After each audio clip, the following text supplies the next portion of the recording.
So today I want to talk to you about FHA and when it makes sense to refinance and when it doesn't. And this is also going to let's add VA in there too, because I am seeing some VA refinances where it doesn't make sense at all. And unfortunately, the borrowers are talking to lenders that either don't know how to do math.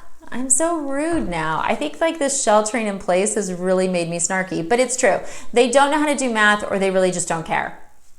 Okay, neither of those things for you if you're thinking of refinancing are positive attributes of a lender. No, they're not. They're bad things. So let me walk you through a couple different things. I spoke with a borrower today. So nice, wonderful guy. He's in an FHA loan at 3.5% right now. And because of when he got his mortgage, okay, his mortgage insurance is supposed to fall off next year. Awesome. Okay. Now, if it was me, what I said was, hey, look, the market's really not low enough for this to make sense yet. Your mortgage insurance comes off in a year. If we hit 3% or below with no points, a conventional mortgage, this makes sense. Okay. And the reason I said that is because it doesn't make sense to go back into FHA. And that's what another lender was pitching. Another lender was saying, hey, look, let's get you in at 2.75. It's going to make it so that your payment's going to be $200 lower a month. It's going to be great.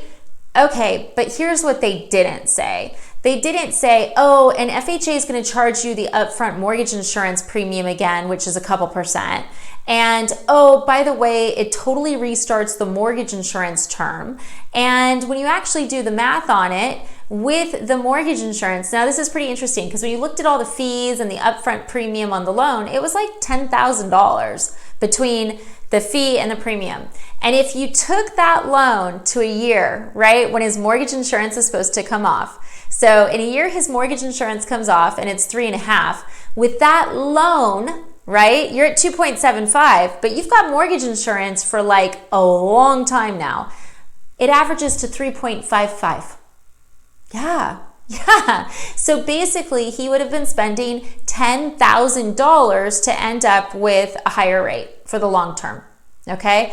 And that's what people aren't talking to clients about. They're not saying, hey, look, if you do FHA to FHA, you are going to pay that upfront mortgage insurance premium again. And it does start your mortgage insurance over. And depending on the equity you have in the house, that could be mortgage insurance forever or mortgage insurance for a shorter period of time, but still a ridiculous amount of time. Okay. So if you're in an FHA mortgage now, and you have 20% or more equity in your house, even if you have 5% or 10%, your goal should be to get into a conventional mortgage. The reason is that with a conventional mortgage, if you have more than 20% equity, there's no mortgage insurance. There's no upfront premium for the mortgage. Doesn't exist. And with conventional, even if you don't have that 20% equity, you would have monthly mortgage insurance, but it goes away once you hit that 20%.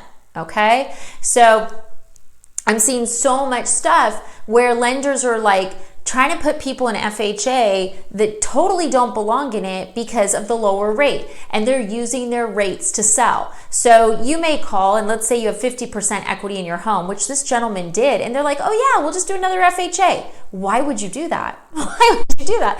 Oh my God, it makes no sense.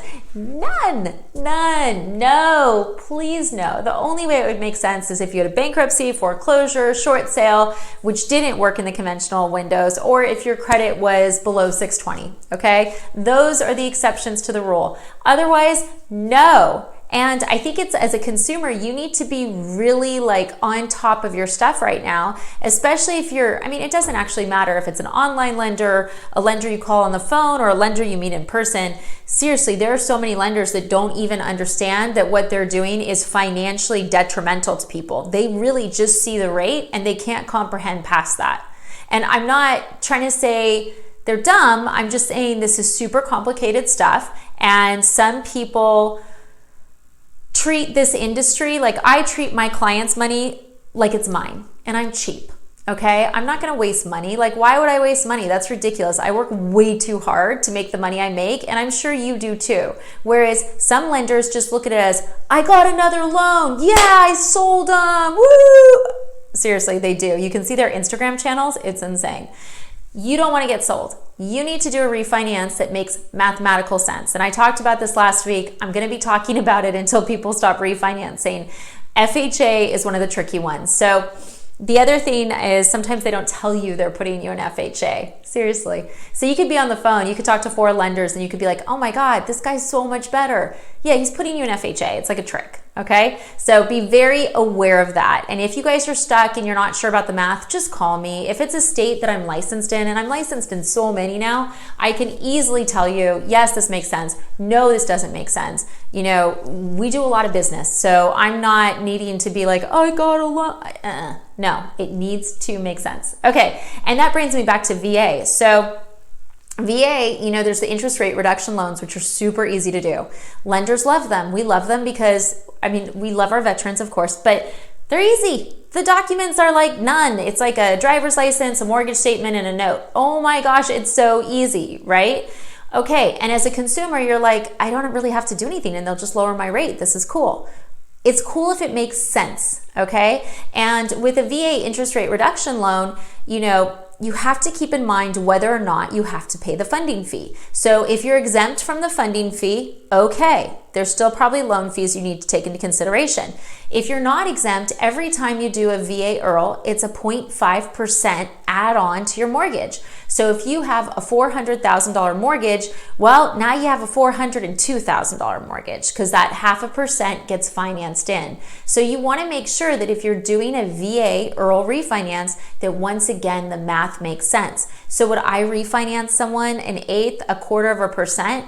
No, because it's not going to make sense. Even if you're exempt from the funding fee, I wouldn't do 1/8 or 1/4 because it doesn't generally mathematically make sense.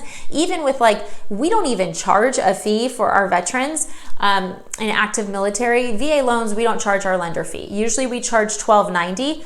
VA, nope, nothing, right? But you still have title and escrow. Are you in an attorney state? Does your state have any funky fees? Because there are some states that, oh my goodness, I look at those closing costs and I have a mild heart attack. So you want to make sure, once again, it makes mathematically sense. And once again, the lenders you're speaking with probably are just going to be like, I got another sale. No, you don't want that. You want a lender that will actually say to you if it doesn't make sense, hey, this totally doesn't make sense. If I hit XYZ, then it makes sense. And I do that all day long. That's literally like half of my day is turning down business because it doesn't make sense for the client. And that's what it should be, right? Your lender should be like, you know, we're your back pocket financial, you know, person saying, no, this doesn't make sense with the mortgage. Yes, this does. No, no, no, right? It shouldn't be someone trying to make a sale off of you. That's not what this industry is supposed to be about. And I'm hoping that if we do have a downturn, we do weed out some of those, oh, I got a sale people. So I hope this has been helpful. Once again, you got to make sure the math makes sense. If you're stuck on it, call me. If you need a loan, call me. I still do loans, purchases, refinances, 35 plus states now. Yeah. Added Hawaii and Arizona this week, so I'm excited about that. Thanks for watching.